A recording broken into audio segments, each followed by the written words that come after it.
வேண்டாம் அடிச்சு பிரதர், தூக்கி ஆணில வேண்டாம் மாட்டுவேன். வேண்டாம் இந்த வார்த்தைகளை பயன்படுத்தாதீங்க அடிச்சு தயவு தூக்கி ஆணில செய்து. மாட்டுவேன் அவனை அமைதி பொறுத்த பிரதர், வரைக்கும். கொஞ்சம் அமைதி, கொஞ்சம் அமைதி. வேண்டாங்க பிரதர், இங்க எக்ஸ்ட்ரீம் சூழ்நிலை போகாதீங்க பிரதர். புரிஞ்சுக்கல. இப்ப இங்க நீங்க இப்படி பாருங்க, பேசுறதுனால எல்லாருக்கும் முட்டு விக்டிம் கொடுக்க வேண்டிய கார்டு பிளே சுச்சுவேஷன் இருக்கு. கொஞ்சம் பண்றவனுக்கு அமைதியா இருங்க. ரிச்சார்டு முடிஞ்சா நீ பண்றா பாக்கலாம். நீ இல்ல முடிஞ்சா பிரதர், நீங்க பண்றா. சூழ்நிலை புரிய இப்படி பேசிட்டு இருந்தா எனக்கு இப்ப நம்ம ஒரு உங்களை சூழ்நிலை டிஃபைன் பண்ண கிடையாது. வேண்டிய இங்க பாருங்க, சுச்சுவேஷன். நான் இங்க பாருங்க நான் வந்து வீட்டை விட்டு வெளியே வரும்போது மான மரியாதை எல்லாம் கழட்டி போட்டு தான் வெளியே வருவேன்.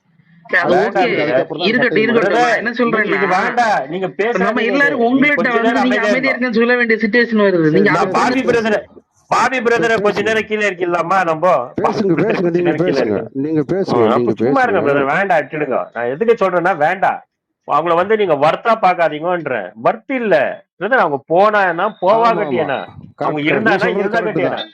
நான் வாரத்துல தேவையில்லை. 3 ஷேவிங் பண்ணுவேன். அதான் பாக்குறேன். ஓகே, தேவையில்லை. புரிஞ்சிச்சுங்களா? இப்ப பாருங்க, நான் வந்து எப்படி பேசுறேன் பாருங்க. இப்போ நம்ம அப்துல் நான் ஷான் வந்து சுந்தர் ஜில்லட் வந்துட்டு ரேசர் அவருடைய இருக்கு தல்வார இல்லைங்களா வந்து பிரதர்? இங்க பாருங்க, அவருடைய தல்வார வந்து பாதி வெட்டி நுஸ்கிக்கு தந்துட்டாருன்னு நான் சொல்றேன். அவ்வளவுதான், முடிஞ்சிச்சு. நீங்க வெரி குட், பேசுறது வந்து வேற மாதிரி இருக்குது. Very good. அவ்வளவுதான். அந்த வார்த்தையை நான் புரிஞ்சுக்கிட்டேன். அவங்களுக்கு புரியுமா? அவ்வளவுதான், விட்டுடுங்க. வேற எதுவுமே வெரி சொல்ல குட். தேவையில்லை. அவ்வளவுதான், அவ்வளவுதான், விட்டுடுங்க. இது நம்ம பேசும்போது கொஞ்சம் கவனமா பேசிக்கணும். ஏன்னா நீங்க வந்து இப்படி பேசணும்னு எதிர்பார்க்கிறாங்க அவங்க. புரியுதுங்களா? நீங்க விழுந்து போகணும், நீங்க மோசமா பாருங்க, இருக்கணும், அப்படி உங்களுடைய பேசி நிலையை காட்டணும் தான் அப்படி பண்றாங்க. அந்த அந்த கிளிப்பிங்ஸ், அந்த ஃபுட்டேஜை வச்சுக்கிட்டு இவனுக்கு என்னத்தை புடுங்குவானுங்க? என்னன்னா பண்ணிக்கிட்டேன். அதுதான் நான் சொல்றேன், என்னையே வந்து பெட்டுறாங்களே, உன் ஆடியோ என்கிட்ட இருக்குது, வீடியோ இருக்குது, நீ எப்படி பட்டோன்னு எனக்கு தெரியும் அப்படின்னா போடு. நான் சொல்றேன், அது நான் பாத்துக்கிறேன். இப்ப கூட சொல்றேன், தைரியமா போடு. உங்களுக்கு தான் அசிங்கம். உனக்கெல்லாம் எங்கிட்ட வந்து பைபிள் வந்து வச்சு பேசி ஜெயிச்சுட்டு போடா. அதை விட்டுக்கிட்டு ஒருத்தர் வந்தன்னா அவன் கரெக்டா அவன் பாருங்க, அவன் எப்பேற்பட்ட வேசி மகன்னு பாருங்க.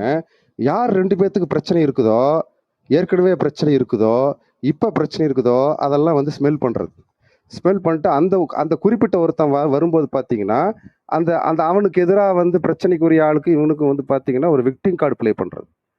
இதே தான் பொழப்பா வச்சிருக்கிறான். அதனாலதான் நான் சொல்றேன், இவன் வந்து குடும்பத்தை ரெண்டகம் பண்ற நாதாரி நாய் நான் சொல்ல வர்றேன். புரிஞ்சுதுங்களா? இவன் குடும்பத்தை அது உண்மைதான் பிரதர். அது உண்மைதான். நேத்து நான் கீழே இருக்கிறேன். என்ன வந்து எப்படி விக்டிம் பிளே பண்றாருனாக்கா, இவரு புக் ரைடரு, இவரு வந்துட்டு லெனின் ஃபாலோவரு. நான் வந்து என்னைக்குதான் சொல்லியிருக்கிறேன், நான் லெனின் ஃபாலோவரு புக் ரீடர்னு சொல்லிக்கிறேன். சரி, பரிசுத்த வேதாகம் புக்கு தான், ஏன் அந்த புக்கை நீ படிக்கிற?